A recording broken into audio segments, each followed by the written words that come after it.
Sharp your weapons for your inner battle. Yes, you heard right, inner battle. अब आप कहेंगे battle, किस तरह का बैटल? यस, आपके अंदर एक बैटल हर वक्त चलता है, युद्ध या लड़ाई। अब वो लड़ाई किस तरह की है? अगर हमको एंजाइटी रहती है तो एक एंशियस फीलिंग अगर हम ट्रिगर हो जाते हैं, या फिर हमें किसी तरह का सैडनेस है या वरिड है या हम टेंस्ड हैं, तो उसको लेके हमारे अंदर एक बैटल वो चलता है। या फिर आपको किसी तरह का ट्रॉमा आपके अंदर है या कोई ग्रीफ है जो अभी तक रिलीज नहीं हुआ है, उसकी वजह से आपके एक अंदर बैटल चलता है। अगर और मैं यहाँ कहूँ तो अगर आपको ओवर थिंकिंग ही हो रही है सिंपल, और हम एक ही थॉट में स्टक हैं, उसी के लूप में फंसे जा रहे हैं, तो वो भी एक तरह का बैटल है। तो क्या करें इस तरह के बैटल से बाहर आने के लिए? कौन से वेपन है जिसको हमें शार्प करना है अपने इस बैटल से लड़ने के लिए? आपके पास 3 बहुत इंपॉर्टेंट वेपन्स हैं। अगर आप उनको शार्प करते हो तो आप अपने इस बैटल से लड़ पाएंगे, जीत पाएंगे और अपनी अंदर की जो लड़ाई है उसको खत्म कर पाएंगे। तो कौन से हैं ऐसे वेपन्स आपके पास? तो सबसे पहले चेक करिए कि अगर आपको किसी भी तरह का, जो मैंने यहाँ नाम लिया है, एंजाइटी, वरी, किसी भी तरह की वरी या टेंशन या स्ट्रेस या ओवर थिंकिंग, या फिर अगर मैं कहूँ अगर डिप्रेशन भी है, तो आप इसको कैसे मैनेज कर सकते हैं? तो इन जो भी मैंने नाम लिए हैं साइकोलॉजिकल प्रॉब्लम्स के, उसमें अगर मैं कहूँ तो ओसीडी भी बहुत, अब तो बहुत पेशेंट्स आते हैं मेरे पास जिनको ओसीडी है। और ओसीडी ज़रूरी नहीं है कि हैंड वॉशिंग और कंटेमिनेशन का हो, ओसीडी हर तरह का हो सकता है। फ्रीक्वेंटली चेक करने का, डेट चेक करने का, या गैस या लॉक या किसी भी तरह की एक्टिविटी, या हम जो करने वाले हैं बंद करना है या ऑन करना है उसको चेक करना हो गया। इवन एक्सपायरी डेट, अगर हम किसी ईडेबल फूड पर डेट है या पैकेट्स पे, तो उसको फ्रिक्वेंटली चेक करना, या फिर किसी सीक्वेंस में अपनी चीज़ों को अरेंज करना, किसी सिस्टमेटिक वे में अपनी सामान को रखना और उसको बार बार चेक करना, उसको बार बार करेक्ट करना, ये भी एक तरह का ऑब्सेशन कंपल्सिव डिसऑर्डर है। तो अब क्या करें? तो अगर ये जो भी मैंने नाम लिया, अगर इस तरह की साइकोलॉजिकल प्रॉब्लम होती है, या सिंपल से अगर एंजाइटी, ओवर थिंकिंग भी होती है, तो सबसे पहले अपना चेक करिएगा कि आपका एनर्जी लेवल लो रहने लगता है, आप लो फील करते हो, एनर्जी कम बॉडी में फील होती है, टायर्ड फील करते हो, या फिर आप चेक करिएगा कि आपके थॉट्स अक्सर नेगेटिव आते होंगे, एपिटाइट भी डिस्टर्ब रहती होगी, अब जो चीज़ें पहले अच्छी लगती थी वो अब अच्छी नहीं लगती हैं, या मन थोड़ा सा लो फील रहता है, इमोशनल डिस्ट्रेस ज़्यादा रहता है। अगर इस तरह के सिम्टम्स हो रहे हैं या आप ट्रिगर इजीली हो जा रहे हो, तो हमको अपने 3 वेपन्स हैं जिनको शार्प करना ज़रूरी है। तो अगर मैंने कहा सबसे पहले, अगर एनर्जी लेवल लो है तो पहला वेपन हो गया हमारी एनर्जी लेवल को चेक करना कि आपकी एनर्जी कैसी रहती है, पूरी बॉडी में एनर्जी का फ्लो कैसा रहता है।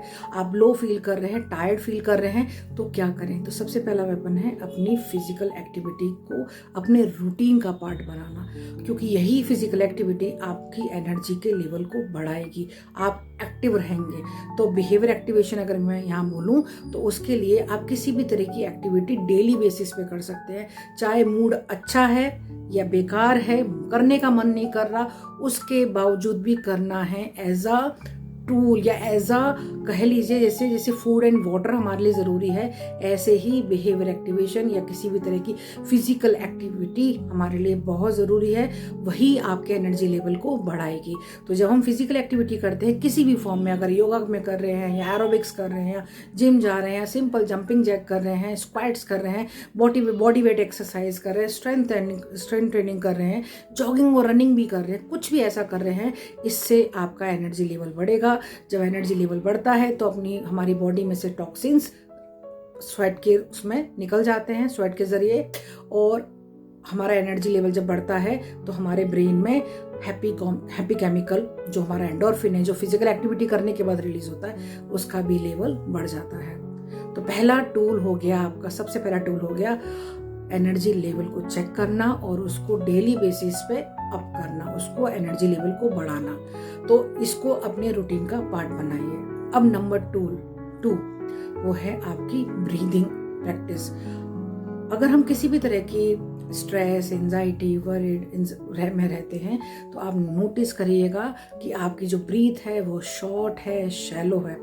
तो ब्रीथ पे तो हम टिके हुए हैं, अगर ये एक ब्रीथ बंद हो जाती है तो तो आपको पता है क्या होगा। तो इस ब्रीथ को हल्के में मत लीजिए, इसको अंडर एस्टिमेट मत करिए ब्रीदिंग एक्सरसाइज को, इसको अपने रूटीन का पार्ट बनाइए। जब आप ब्रीदिंग एक्सरसाइज करते हैं तो हमारा जो एंजाइटी लेवल है या हमारी कॉन्शियस जो हम बहुत रहते हैं या किसी भी तरह का ओवर थिंकिंग कर रहे हैं, फ्रस्ट्रेटेड हो रहे हैं, किसी भी तरह का कॉन्फ्लिक्ट अंदर चल रहा है, तो हमारा एमेगडुला, ये एमेगडुला ब्रेन का एमेगडुला पार्ट ये हाइपर एक्टिव हो जाता है। जब ये हाइपर एक्टिव हो रहेगा तो आप इजीली ट्रिगर होंगे, गुस्सा करेंगे, इरिटेट करेंगे, ओवर थिंकिंग करेंगे, फ्रस्ट्रेटेड रहेंगे, कंफ्यूज रहेंगे, फॉगी माइंड रहेगा। अगर इन्हीं सारे सिम्टम्स को एक तरीके से हम मैनेज कर सकते हैं, दैट इज ब्रीदिंग एक्सरसाइज। तो प्रैक्टिस करिए ब्रीदिंग एक्सरसाइज की रेगुलर बेसिस पे। जब आप रेगुलर बेसिस पे ब्रीदिंग एक्सरसाइज करेंगे तो आपका एमेगडुला काम एंड रिलैक्स रहेगा, आपका नर्वस सिस्टम काम एंड रिलैक्स रहेगा और हमारे ब्रेन में अगेन एक हैप्पी केमिकल रिलीज होगा, दैट इज सेरोटोनिन।